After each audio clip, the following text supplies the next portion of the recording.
Okay, good morning, Little Warrior Church. It's pretty much afternoon at this point, so hope you guys are having a fantastic day so far.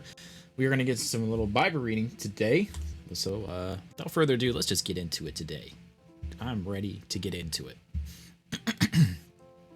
Going to be in Judges 6. If you know anything about the book of Judges, it's rated R. A whole bunch of weird stuff happens to it, but basically the Israelite people are now turning their back on God, and a whole bunch of bad things has happened to them because of that. So in the book of Judges, it says it raises up a judge to judge Israel and get them out of captivity or whatever, but after that judge is dead, they go right back into idol worship and all that kind of stuff. So in America, we could say these as heroes. These are heroes that rise up and get rid of the oppression, but once the hero dies, they go right back into idol worship and all that kind of stuff. So this is the book of Judges, which is interesting. So let's go on to chapter 6, starting in verse 1. All right. The children of Israel did that which is evil in Yahweh's sight. So Yahweh delivered them to the hands of the Midian 7 years. The hand of Midian prevailed against Israel, and because the Midian of the children of Israel made themselves the dens which are in the mountains, the caves, and the strongholds, so it was when Israel had sown, that the Midianites, the Amalekites, and the children of the east came up against them. They encamped against them and destroyed the increase of the earth until you come to Gaza. They left no sustenance in Israel, and no sheep, ox, or donkey. For they came up with their livestock and their tents. They came up in as locusts for a multitude. Both they and their camels were without number, and they came into the land to destroy it. Israel was brought very low because of Midian, and the children of Israel cried to Yahweh. When the children of Israel cried to Yahweh because of Midian, Yahweh sent a prophet to the children of Israel, and he said to them, Yahweh, the God of Israel, says, I brought you out of Egypt and brought you out of the house of bondage. I delivered you out of the hand of the Egyptians and out of the hand of all who oppressed you, and drove them out from before you, and gave you their land. I said to you, I am Yahweh your God. You shall not fear the gods of the Amorites in whose land you dwell, but you have not listened to my voice. If you remember in the book of Deuteronomy, he was very, very, very, very, very times 100 specific about what would happen if they turned their back on God. Why? Because they made a covenant before God that they would follow all his commands, all his ordinances. Even Joshua asked them 3 times at the end of the book of Joshua, who are you going to serve? And they said, Yahweh. And he even told them, no, you're not. Because he had led them for many years, and he had been almost Moses' right hand. So he knew that they wouldn't. He knew their heart. But he asked them 3 times, and even said, today is a covenant. You made a covenant before the Lord that you would follow his commandments. And Moses wrote in Deuteronomy exactly what would happen. And guess what? Now it's happening. Verse 11, Yahweh's angel came and sat under the oak, which is in Aphorah, and belonged to Joash and Abirazite. Okay.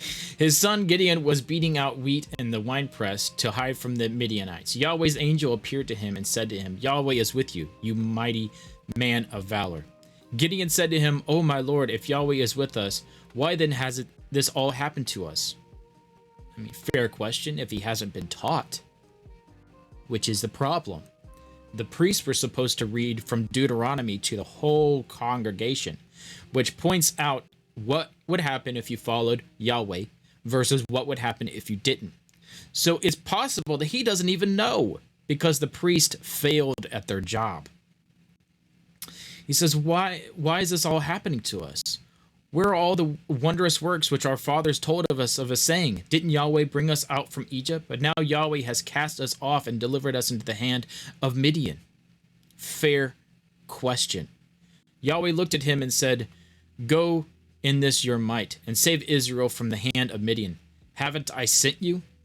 He said to him, O Lord, how shall I save Israel? Behold, my family is the poorest in Manasseh, and I am the least in my father's house. Yahweh said to him, Surely I will be with you, and you shall strike the Midianites as one man. This has a correlation with what Mary, Jesus' mother, asked. I don't think that this is unbelief here. I think he's simply asking, how can I do this? I don't have any resources. As Mary said, how is this pregnancy going to come to be since I have never laid with a man? I think this is in the same house as that question, because I don't think this is unbelief, but how am I going to do this? I don't have anything. I don't have anything to make swords. I don't have anything to make anything like that. But Yahweh said to him, surely I will be with you, and you shall strike the Midianites as one man.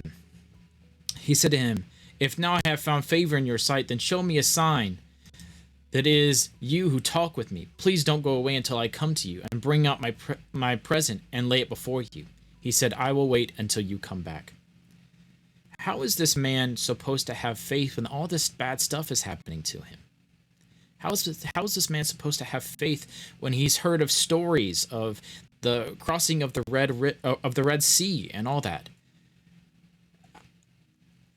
I assume that this is why God has patience with him. How is he supposed to have faith when all this bad stuff has been happening to him? Verse 19, Gideon went and prepared a young goat and unleavened cakes of an ephah of meal. He put the meat in a basket, and he put the broth in a pot and brought it out from under the oak and presented it. The angel of God said to him, take the meat and the unleavened cakes and lay them on this rock and pour out the broth. He did so. Then Yahweh's angel stretched out the end of the staff that was in his hand and touched the meat and unleavened cakes.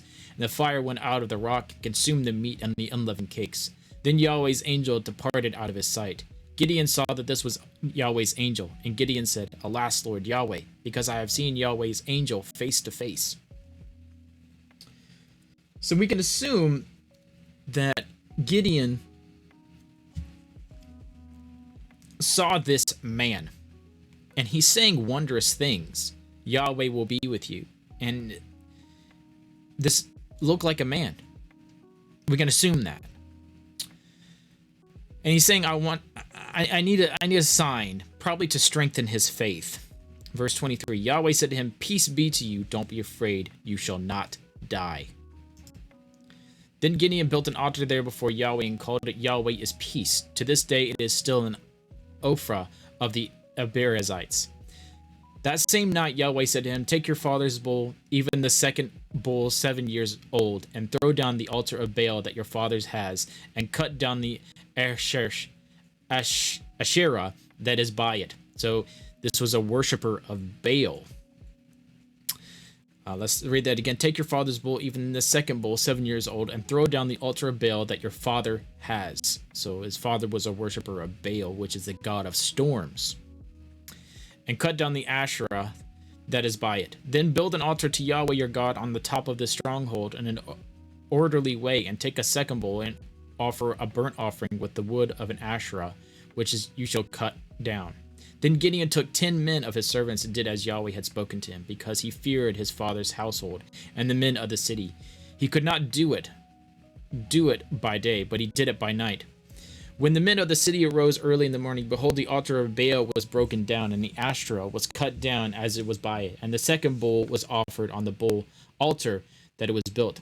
They said to one another, who has done this thing?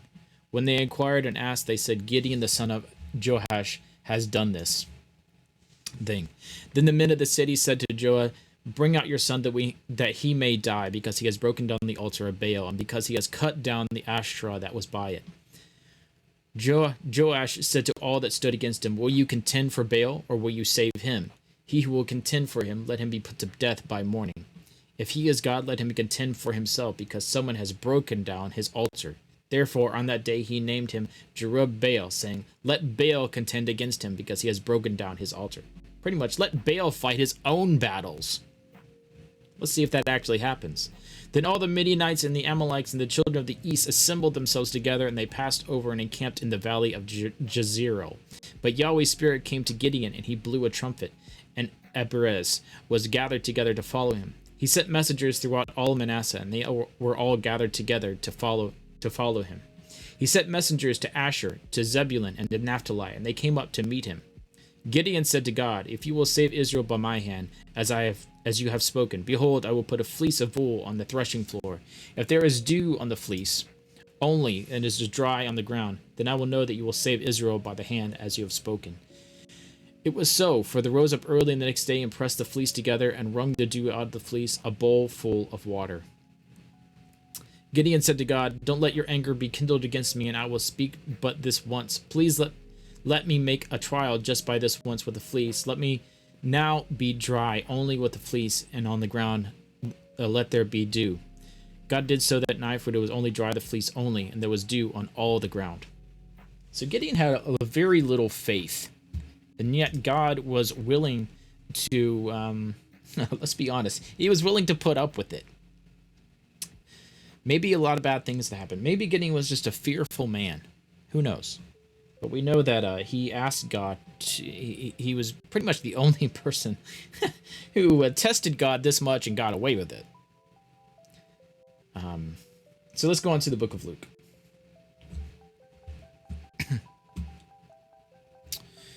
Today in the book of Luke, we're going to be in Luke 22. There's only 24 chapters, so we are almost done. 22 starting in verse 54. They seized him and led him away and brought him into the high priest's house, but Peter followed him from a distance. When they had kindled a fire in the middle of the courtyard and had sat down together, Peter sat among them. A certain servant girl saw him, and he sat in the light, and looking intently at him, said, "This man also was with him." I mean, they followed him around for 3 years. I think they would know who he is.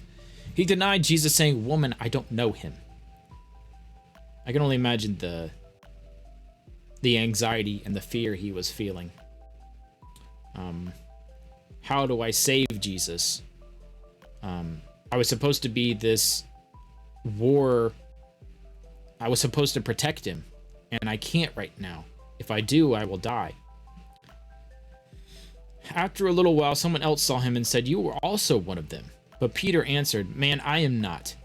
After about 1 hour passed, another confidently affirmed, saying, "Truly this man also was with him, for he is a Galilean." But Peter said, "Man, I don't know what you're talking about." Immediately, while he was still speaking, a rooster crowed. The Lord turned and looked at Peter. Then Peter remembered the Lord's words, how he said to him, "Before the rooster crows, you will deny me 3 times. He went out and wept bitterly. I think I would too. The men who held Jesus mocked him and beat him. Having blindfolded him, they struck him on the face and asked him, "Prophesy, who is the one who struck you?" They spoke many other things against him, insulting him. As soon as it was day, the assembled of the elders of the people were gathered together, both chief priests and scribes, as they led him away into their council, saying, "If you are the Christ, tell us." But he said to them, "If I tell you, you won't believe." There's the crux of the whole thing. Even if I tell you, you won't believe. And if I ask you, will in no way answer me or let me go. From now on, the Son of Man will be seated at the right hand of the power of God. They all said, "Are you then the Son of God?" He said, "You say it, because I am." They said, "Why do we need any more witnesses? For we ourselves have heard from his own mouth."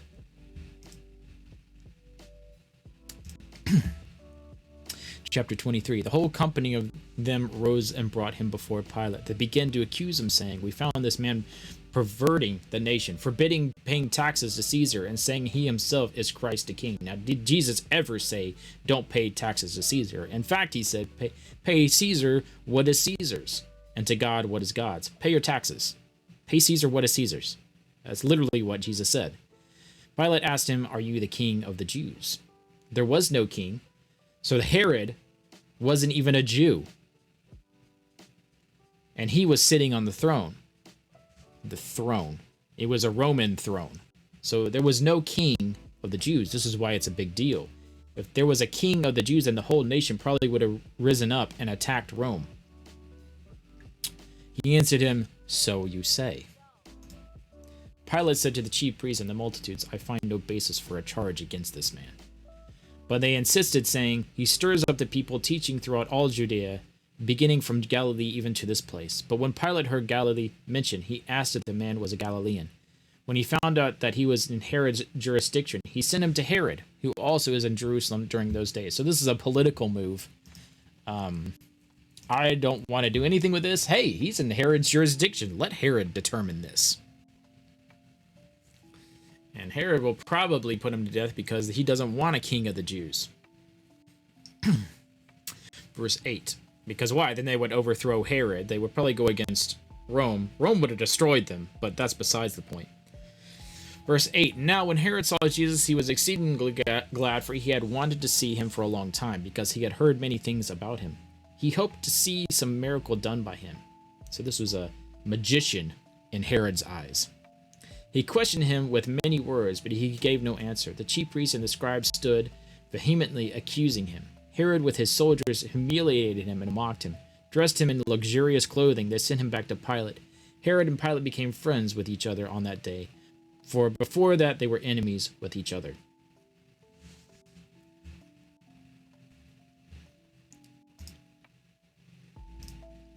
I don't even know what to think of that.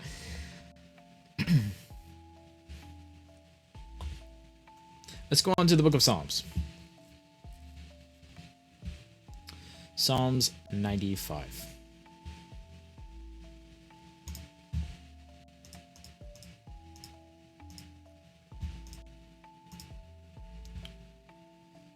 Let's go one. Okay. Oh, come, let's sing to Yahweh. Let's shout aloud to the rock of our salvation. Let's come before his presence with thanksgiving. Let's exalt him with song. For Yahweh is a great God, a great king above all gods. In his hand are the deep places of the earth. The heights of the mountains are also his. The sea is his, and he made it. His hands formed the dry land. Oh, come, let's worship and bow down. Let's kneel before Yahweh our Maker, for he is our God. We are the people of his pasture and the sheep of his care. Today, oh, that you would hear his voice. Don't harden your heart as at Meribah, as in the day of Massa in the wilderness, when our fathers tested me, and saw my work.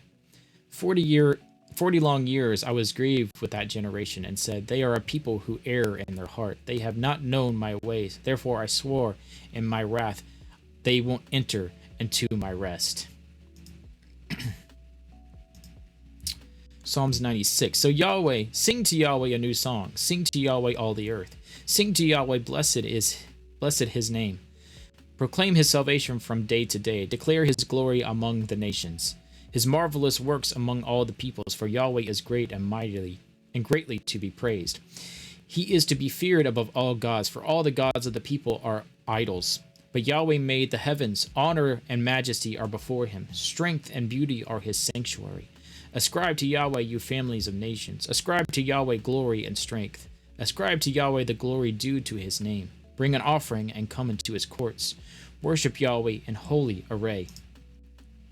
Tremble before him, all the earth. Say among the nations, Yahweh reigns. The world is also established. It can't be moved. He will judge the peoples with equity. Let the heavens be glad, and let the earth rejoice. Let the sea roar in its fullness. Let the field and all that is in it exult. Then let all the trees of the woods shall sing for joy before Yahweh, for he comes. For he comes to judge the earth. He will judge the world with righteousness, the people with his truth.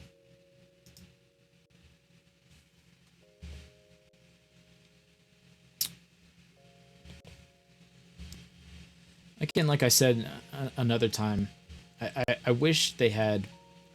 I wish the Psalms had put a disclaimer. This is what this person was going through, and this is it. Because sometimes it's just I read it and I think, what were they really going through? And well, I just wish that had been the case. We're going to go to Proverbs. Proverbs 14. 5 through 6. A truthful witness will not lie, but a false witness pours out lies. Isn't that the truth? A scoffer seeks wisdom and doesn't find it, but knowledge comes easily to a discerning person. Yes. Dear Lord, thank you for this day. Thank you for everything that you've given us. Help us understand your word, as it sometimes doesn't fit our narrative in today's culture. We pray for healing, and if not healing, Lord, we pray for strength to endure. In your name I pray. Amen. Thank you guys for joining me April the 26th. I will see you tomorrow, April the 27th. See you later. Bye.